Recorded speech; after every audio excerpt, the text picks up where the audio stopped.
Aleloia, mbola voninahitra ho an'Andriamanitra ihany no mbola ahafahako anambara nofy amintsika tsirairay avy anio izany. Ny nofy izay ambarako eto dia nofy tamin'ny 4 volana Novambra 2024.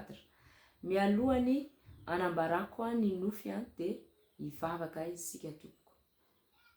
Tompo malalo, misaotra betsaka anao ny amin'ny famindraponao sy ny fitiavanao ary ny fahasoavanao izay mbola ahafahako anambara nofy mba ho fampitandremana ho an'ny tsirairay avy tompo malala izay mpanaraka izao YouTube izao, indrindra fa izay voakasika.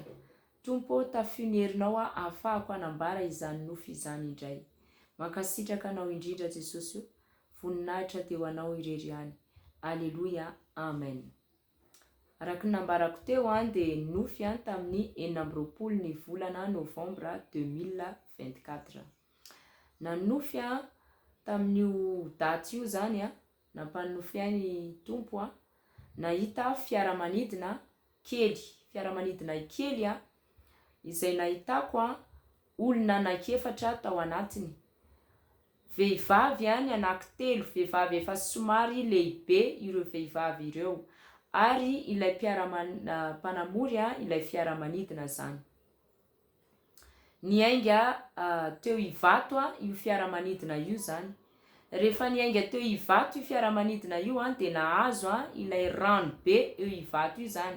Zany hoe eo ambony eo zany, ambon'ilay rano zany ilay fiaramanidina.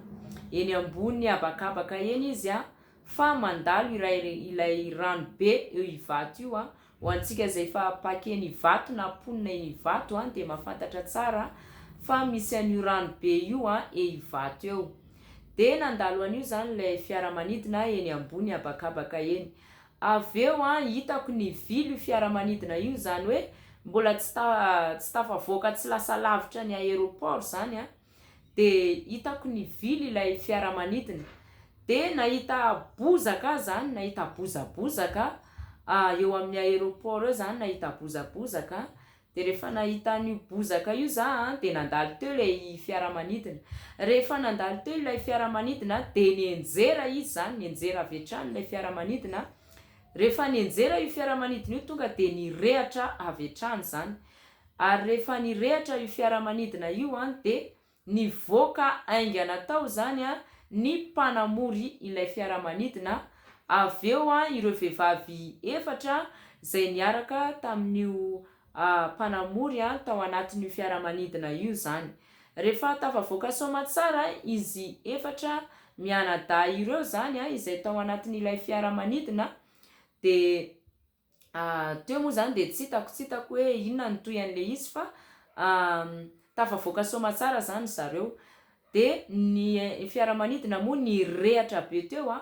Marihako fa nisy anankiray saika may tsy tafavoaka ihany zany tao anatin'ny fiaramanidina fa tafavoaka soamatsara daholo izy efatra mianadahy ireo.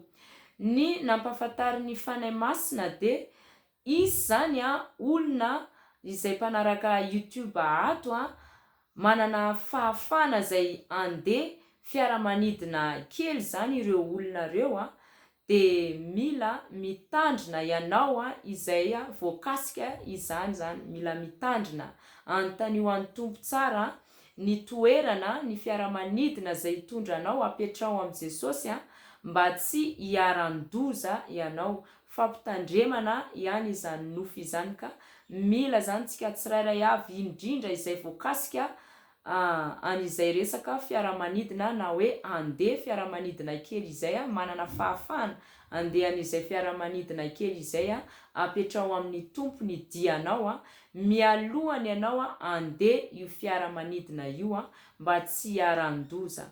Ny voninahitra dia ho an'Andriamanitra irery ihany. Aleloia, amen.